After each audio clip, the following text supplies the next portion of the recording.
you want to secure your retirement on your own terms, you need to go beyond conventional financial planning. Stick around. We'll introduce you to new perspectives for enhanced wealth creation and protection.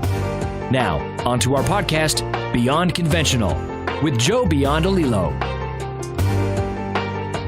Hello and welcome to episode number 6 of Beyond Conventional. Today we're going to talk about more protection equals less cash flow with Joe again. Now, Joe, I've heard this before, man, that people get a little bit concerned that depending on what they're doing from a protection standpoint, that it really does tie up some of their cash flow. So help us understand your position on this.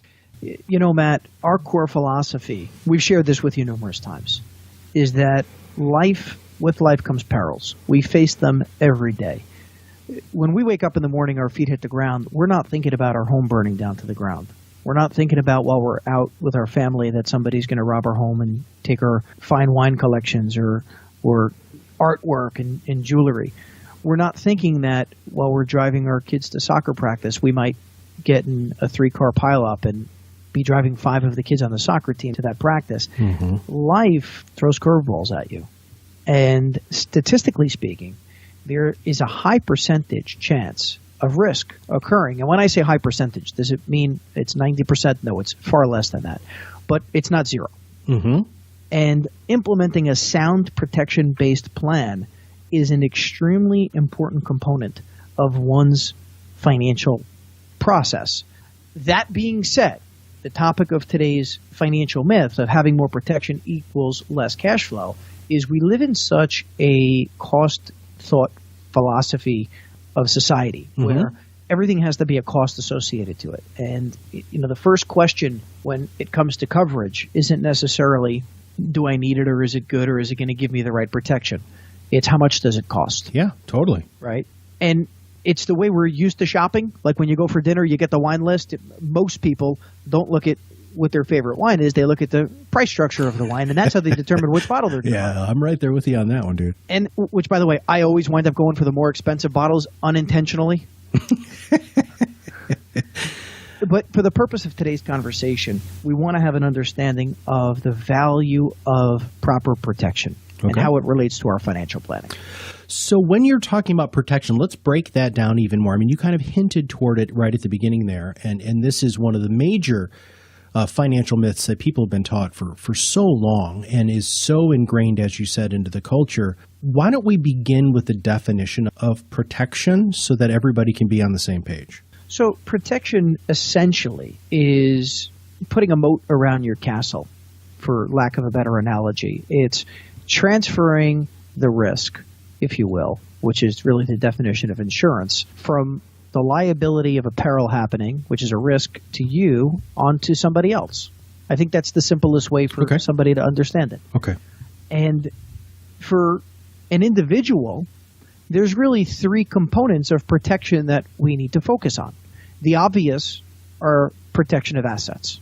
Why is that obvious? Well, it's obvious because it's one of the only pieces that is backed through law where you have to have it because of auto insurance or homeowners insurance, as where you can't borrow money or take a mortgage without having it.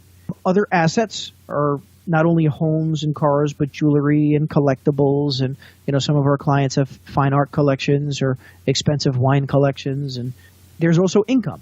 So number 2 would be protection of your income, which, you know, interestingly enough, Matt, when I speak with folks who are in the wealth creation phase of their life, people who are 25 to 55 years old, and I sit down with them and ask them what their biggest asset is, sometimes they often look at me a little funny.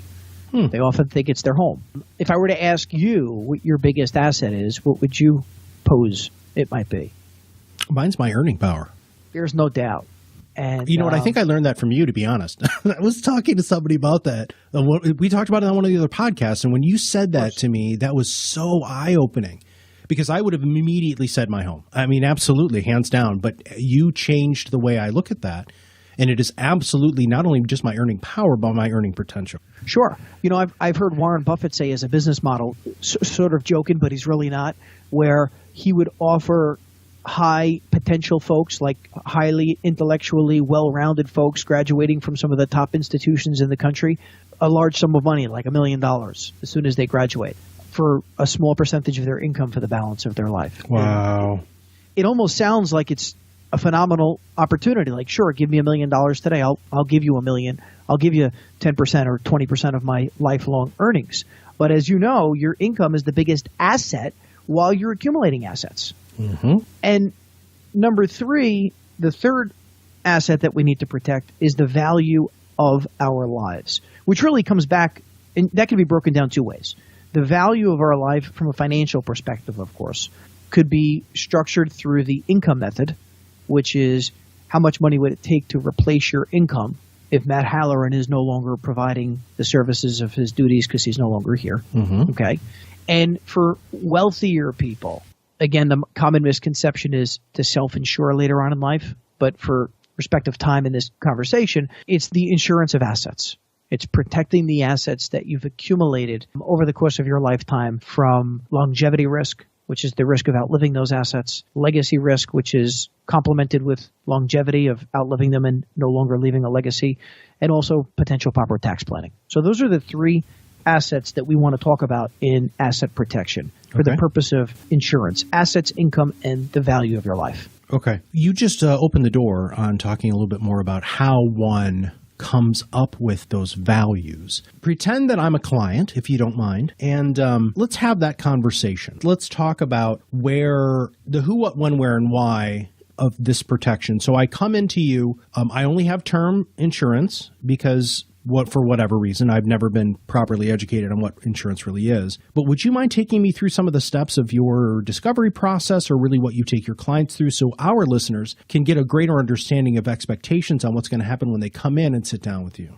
Matt, for the simplest way for folks to grasp concepts, which is how I like to educate my clients, is because if the concepts make sense, the details really don't matter. They have to understand the concepts. And I like to start it off very, very simple, because that's, I think, the easiest way to understand. And when we speak about the concept of insurance, we want to talk about a simple phrase that we utilize in our practice called full replacement value. We didn't clone it. It's an insurance term. Full replacement value. For your assets, for your income, for your life, we want full replacement value. We don't talk about cost. First, we want to understand the concept of replacing the asset that you have. Mm-hmm. So let's start that conversation very simply with regard to your home. Mm-hmm.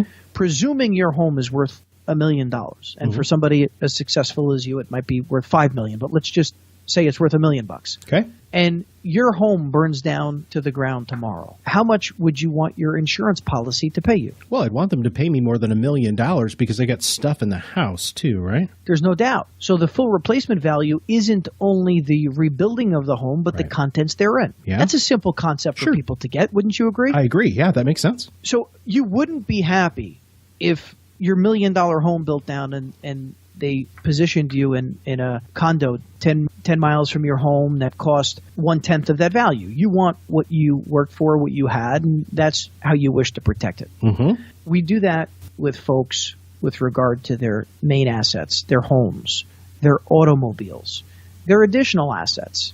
If you have a net worth of X amount of dollars, let's just say it's in excess of $2 or $3 million, and you've got total liability protection of $1 million, what does that mean? I'm short. If you're driving your children to soccer practice, and God forbid you were the person who got in a bad accident, those 5 families are probably going to sue you. Maybe there's social media liability where they were able to track the fact that you were texting people or you were on Facebook while you were driving your automobile. This is a real example, by the way. This exists these days.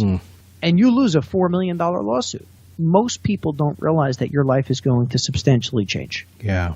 Our objective during the planning process is to look at the inflows and outflows, like we've always mentioned, the cash flow of a client's financial situation, see if we can identify inefficiencies amongst the financial planning that they currently have to give them maximal full replacement value of insurance on every aspect that needs to be protected, not only with your assets, but with your income and your life. So how does this impact my cash flow, though? So that's the title of this podcast, is more protection doesn't necessarily mean less cash flow.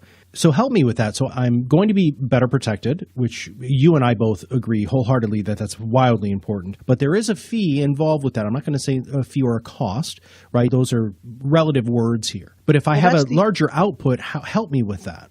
Well, that's where the engineering of planning comes into play. Okay, cool. So again, when we look at planning, it's not just about protection. It's not only about growth. Mm-hmm. It also includes savings, and it's the integration of the protection, the savings, and the growth, and how all of the individual components of one's financial model work in financial harmony rather than independent of one another. So this is really where we roll up our sleeves and have fun. Okay? Because if we could have clients become better savers, right? And as we've discussed in the past, it's 20 to 25% of gross income, and they could have 6 to 12 months of reserves. And this is all accomplished through the engineering of our model. That gives them more short-term cash reserve. By having more short-term cash reserve, what does that allow us to do? Well, that allows us to increase elimination periods and deductibles on things like insurance policies. So essentially, you're not self-insuring in theory, but for a short period of time, you can. You can say on my homeowner's policy, because I've got substantial short-term savings, that I'd be willing to increase my deductible from maybe $1,000 on my liability or claims protection against my home to $5,000. Mm-hmm. Now, if you do that, what happens to the cost of your insurance? It goes down. That's right. What are some of those things that you can do with that savings? Hopefully save more. Well, you can save more, but you can also use that savings maybe to increase your protection, which could result in having more protection for no additional out-of-pocket cost. Like, for example, if we increase your deductible on your home, and you can self-insure because you've got proper savings, and then use that savings to maybe purchase a $2 or $3 million umbrella policy, assuming those costs offset, we've just provided millions of dollars in additional protection for no additional out-of-pocket cost. Wow. Well, that makes sense. That's very clear. We do the exact same thing with income, with insurance for life, with insurance for assets. And it doesn't always work out, but these are things that we need to think about and always have an objective of where we're trying to go, because there are circumstances that could change and make things be more expensive. But the objective is to be able to have you protect your assets as efficiently and effectively as possible. I know you've been doing this for a while, but I've never heard anybody say after something unpredictable happens and they had insurance, man, I wish I wouldn't have spent all that money on the insurance. Yeah, there's no doubt. Most people are used to looking at insurance as like Chris Rock's scenario. Have you heard Chris Rock's impression of insurance? I haven't. I didn't know if you were going to roll right into that or not. No, tell me what that is. So Chris Rock, he's in one of his skits, and I can't paraphrase exactly, but it goes something to the effect of, he can't stand insurance because it's in case shit happens. And his question is, if in case shit don't happen, how come he doesn't get his money back? So that's really the philosophy of how people look at insurance. They look at it as an expense. They look at it as it's use it or lose it. And most people don't think they're going to become sick. They're going to get into an accident. They're going to die. So they don't think that they need it. And they almost feel like they're forced into buying it. And it's completely looked at as a cost, not a level of protection. So if people want to have an opportunity to read more about this idea, right, these 6 universally accepted financial myths, and listen to the other podcasts, and I just want to say this now, if you have not subscribed to this, if you click the subscribe button, this will be delivered immediately to your device. So every time that Joe does a new podcast, it'll be delivered directly to your device. But Joe, if they want to read more about this and refresh themselves or have these 6 financial myths handy, what's the best way for them to get this paper? So a couple things, Matt. You can go to my website.